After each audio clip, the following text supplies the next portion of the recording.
Yo, what's going on everyone? My name is Damien, also known as QB. How's everyone going today? If you guys don't know, I'm doing a hard 50. This is day 16. Pretty much I'm uploading videos here, TikTok, wherever I have social media, all being linked in the description, and I stream every single day for 50 days straight to try to get some growth. I'm not gonna lie to you, we gained 5 subscribers today. That is just massive.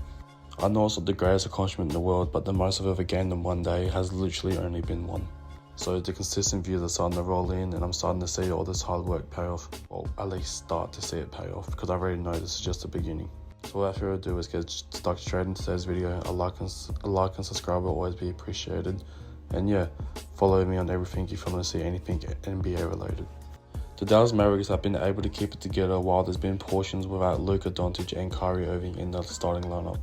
Guys especially like Spencer Dinwiddie and Jaden Hardy stepping up to the plate when both of those guys have been out. The Dallas Mavericks, despite the 2 injuries to the main superstars, they're actually 3 games over 500 at the moment, 24 and 21 in the Western Conference. That was to put them 7th in the entire conference, so if the playoffs for such play-in tournament were to start today, they'll be hosting that 7-8 game trying to fight to be that 7th seed. So not a bad effort considering that Luka has missed the last 30 days. He's been out for almost a month. He's about to get re-evaluated, hopefully today or tomorrow. So as soon as that comes out, I'll upload a short talking about that and when we should be expecting him back. But Luka's just Luka. If you're missing Luka Doncic from whatever team he's on, but especially his own team, it's a tough break. But they've been able to keep it together and not completely fall apart, even when Kyrie Irving was out for multiple weeks as well. Their offense has been looking actually very good as well. Their top 10 in points per game are just under 116. 116 without Luka Doncic and Kyrie Irving for multiple weeks, but Kyrie Irving has been back recently and he has been hooping. Top 10 as well in field goal percentage, 7th in the entire league inside of the arc, 46%. Or should I say 47%, pretty much damn near 48%.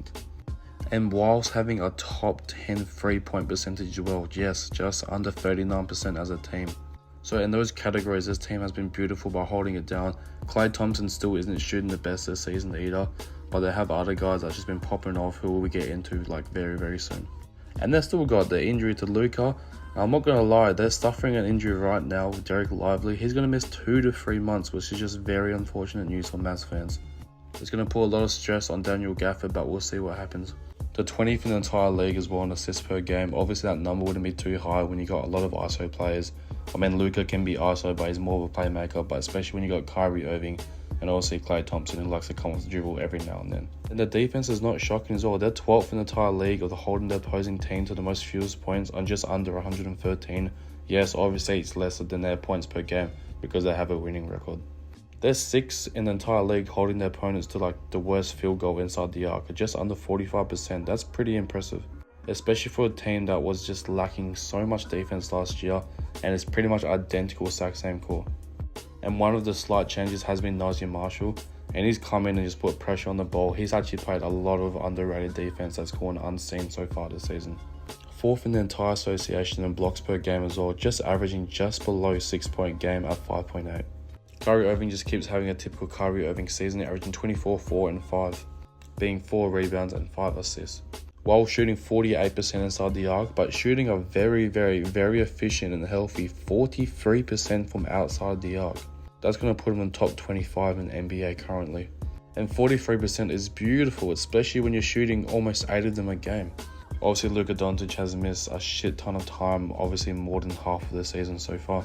And just like every season, Luka Doncic was looking like he was having another MVP candidate year. It's just every time I swear he's just so consistent, it doesn't get appreciated enough. But now he's actually ineligible to win any NBA major awards because he's gone under the games requirement, which sucks, but it is what it is. Him and Joel Embiid are like the main, like I guess stars. I guess you could put them in that category. Obviously they're stars, but in terms of like going for the MVP and any major awards, those 2 are the most noticeable guys. And obviously a lot of like other players were injured, but obviously not playing up to that standards. He was averaging a nice 28 points, 8 assists, and 8 rebounds per contest. And should I say he is, well, it's not because he was, but he is averaging that right now. And Luka Doncic is averaging a career high in steals and 2 steals per game. That is incredible. And Luka's defense can be shocking. Yes, it can be horrendous at sometimes, but he's making up for it. Most recently, before he got injured, he was getting those hands like on the loose balls pause and also just causing actually some like havoc on the offensive end, or I guess you could call it defensive end, but whatever team's perspective you're coming from, you guys know what I mean. Daniel Gafford has actually been a great center so far, averaging 12 points and just 6 rebounds, but as a couple of his recent games, he has been going dummy. He had a game where he had 31 points, 15 rebounds, and a career high in blocks. That was a career high in rebounds and blocks. And should I say points as well? Shit. And shooting an incredibly 70.7% from inside the arc. He has not attempted a single free all season, which is good. Man's knows his limitations. Then you got guys like PJ Washington, who's averaging a nice 13 and 8. You got Spencer Dinwiddie off the bench averaging double figures. He's just always looked at home where he's been in Dallas Maverick. It's just very true. I'm glad he got out of the Lakers situation because Zarvenheim was not using that man correctly whatsoever. He is not an old ball defender. He is a bucket off the bench. You use him as a bucket off the fucking bench. And it's just great to see Jason Kidd execute that to a T. Yeah, I couldn't ask for anything better when it comes to Spencer Dinwiddie. And PJ Washington as well. PJ Washington has kind of given that reputation of maybe he was a bit overrated, but now he's that perfect guy who just comes in and plays his role to perfection. And you also have Quentin Grimes averaging 11 points and Najee Marshall actually averaging just under 12 points per game.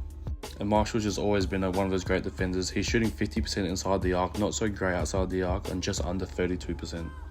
His defensive work does not come up in the stat sheet at all. He only averages 0.1 blocks and 1 steal per contest.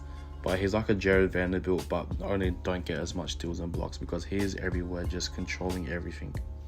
I mean, well, you guys know Quentin Grimes' game. He's another player that's just goes really under the scale and did a fantastic job while Luka and Kyrie were both out at the same time. And Jaden Hardy is looking to develop his game even more, and he's just looking even better than last season so far. So Mavericks fans, what I want to come here and say to you is, do you guys have any concerns with your roster? I'm trying to put this team together, and if you guys can go 3 games over 500 without one of the best players in the league for more than like almost 3/4 of your games and have Kyrie Irving out for multiple weeks and yet still be 3 games over 100, I'm not sure if you guys have nothing to worry about. You guys are literally the definition of chilling.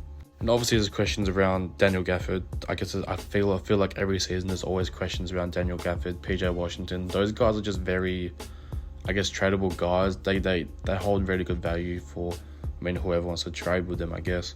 It just doesn't make sense for the Mavericks to trade Daniel Gafford, especially since Derek Lively is actually going to be out for another 2 to 3 months. So it just doesn't make sense at all. Daniel Gafford seems to be staying put, and they'll see what to do about the backup center position because, man, Nolan Powell just ain't it. So Maverick fans, what I'm telling you right now is you guys are chilling. You guys are 3 games over 500, still 7th in the Western Conference. You guys will get a double shot at the playing game. I know ultimately you guys don't want to be in the playing tournament, but what are you supposed to do when Luka and Kyrie are both missed this much time? So imagine once, I guess, Kyrie's already back in the swing of things, he helped the Mavericks get a good upset win over the OKC Thunder today, scoring 23 points and just being everywhere. But Mavericks fans, NBA fans, basketball fans, get in the comments down below and let me know what you guys think about this. This has been your boy QB. This is day 16 of my Hard 50, and I'll see y'all tomorrow. Peace.